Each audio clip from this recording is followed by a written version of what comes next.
Обычно тихий день в международном аэропорту Инчхон внезапно превратился в море эйфории и любви. Издалека уже слышались ликующие крики тысяч поклонников. Все ожидали прибытия единственной фигуры, только что вернувшейся на родину, Ким Тэ-хёна. Крики, вспышки фотоаппаратов и спонтанные скандирования «Тэ-хён-а», «Саран-хэ» в совокупности создавали почти волшебную атмосферу. С раннего утра тысячи армий толпились в зоне международного прилета, неся плакаты, цветы и баннеры с надписью «Добро пожаловать домой, Тэ-хён». Когда открылись иммиграционные ворота, весь аэропорт, казалось, затаил дыхание, пока, наконец, не появилась фигура, окутываемая аурой спокойствия и нескрываемого очарования. Тэ-хён только что вернулся с недели моды в Париже, где его присутствие на показе «Срлин весна Сылдж лето 2026» успешно привлекло внимание мира моды. Его появление там заслужило похвалу мировых модных редакторов, и теперь его возвращение в Корею ощущалось как продолжение самого элегантного подиума. Когда он вышел из зоны прилета, прожекторы фотокамер замерцали, словно звезды, приветствуя его на родине. Он был одет в простую, но стильную одежду, классический крой, излучающий безмятежность, в сочетании с естественным обаянием, не нуждающимся в приукрашивании. Корейские СМИ тут же выдали одни и те же заголовки: «Ким Тэ-хён – воплощение непринужденной элегантности». Некоторые даже окрестили его прирожденным послом роскоши, тем, кто может превратить простой наряд в мировой символ стиля одной лишь улыбкой. Среди плотной толпы всплыла маленькая трогательная история. Одна поклонница из Пусана сказала, что ждала с 4 утра. «Я просто хотела увидеть его, пусть даже на несколько секунд», — сказала она, и на глаза навернулись слезы. Как только появился Тэ-хён, ее слезы хлынули неудержимо. «Он выглядел таким настоящим и таким идеальным», — добавила она.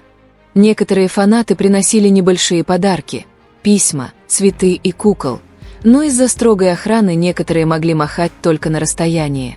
Хоть и краткого, этого момента было достаточно, чтобы согреть их сердце. Потому что для ARMY взмах руки от Тэ-хёна – это воспоминание, которое они будут беречь вечно. Тэ-хён, как обычно, ответил на море любви со свойственным ему хладнокровием. Он мягко улыбнулся и на мгновение замер перед журналистами. Спокойным, но многозначительным голосом он сказал: «Спасибо, что пришли. Я благодарен, что благополучно вернулся в Корею. Надеюсь, вы все будете здоровы». Его слова были простыми, но в них было искреннее тепло. В одно мгновение эта улыбка стала темой для всего мира, потому что только Тэ-хён может заставить короткое слово звучать как объятие. Когда он шел к черной машине, ожидающей снаружи, его походка оставалась безупречна. Каждое мельчайшее движение, от того, как он смотрел в камеру, до того, как он поправлял пиджак, показывало, насколько он харизматичен и профессионален. Поклонники в социальных сетях тут же заполонили платформы фотографиями и видео со всех ракурсов. В течение нескольких минут хэштеги, такие как решетка Йилчуми Бацктайонг, решетка в Ретурнесе From Paris и решетка Кинвишем, стали трендами на X и Уиверс. Многие комментарии восхваляли его естественную красоту, которая казалась еще более пленительной после долгого путешествия. «Тэ-хён не ходит по аэропорту, он дефилирует», написал один из поклонников на Уиверс. Даже модные журналисты назвали этот момент модным показом без подиума. Потому что Тэ-хён привез очарование Парижа в Сеул, просто прогуливаясь. За несколько дней до своего возвращения Тэ-хён написал на Уиверс: «Ты заставляешь меня чувствовать себя любимым, где бы я ни был». И сегодня эти слова оказались правдой. Тысячи людей пришли поприветствовать его, неся любовь, которая не знает расстояний.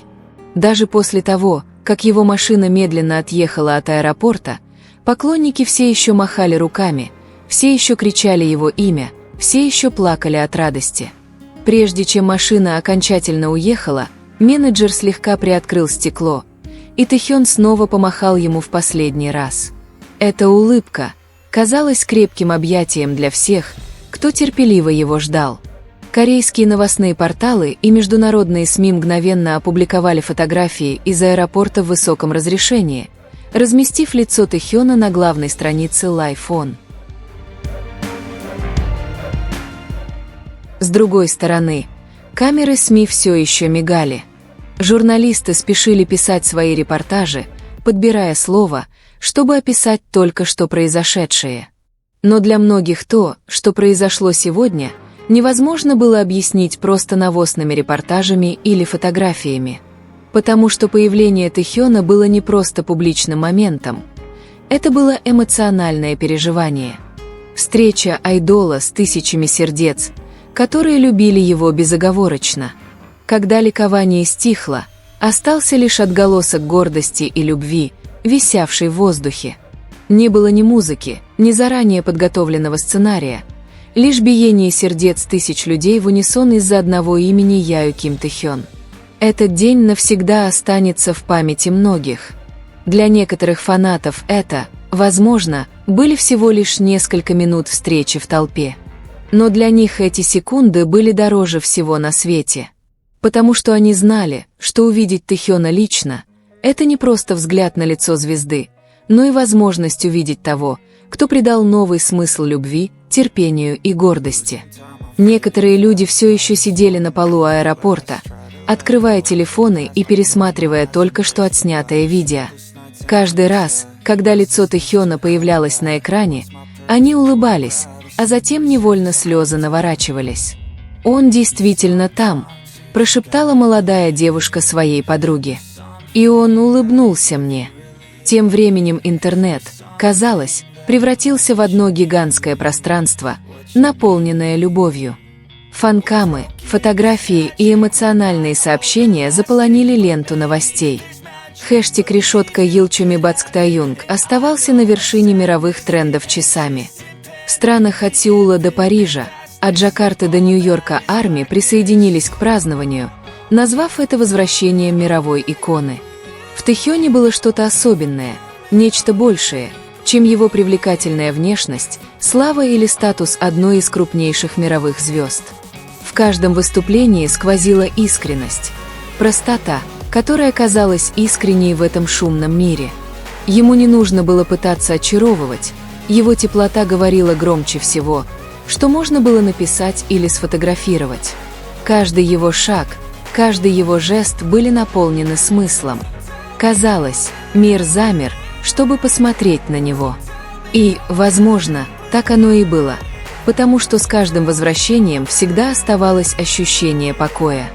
За блеском сцены и вспышками под прицелом камер Тэхён все еще был тем, кто умел любить. Он любил свою музыку, свое искусство, более того, свою любовь к людям, которые его поддерживают. Он не просто приветствует своих поклонников, он помнит о них, дорожит ими, как всегда, делает их важными. Для некоторых возвращение из-за границы – это просто очередной переезд, но для Тэхёна это новая глава в долгом пути взросления артистов. От элегантного Парижа до ностальгического Сеула – каждое место оставило в нем свой след.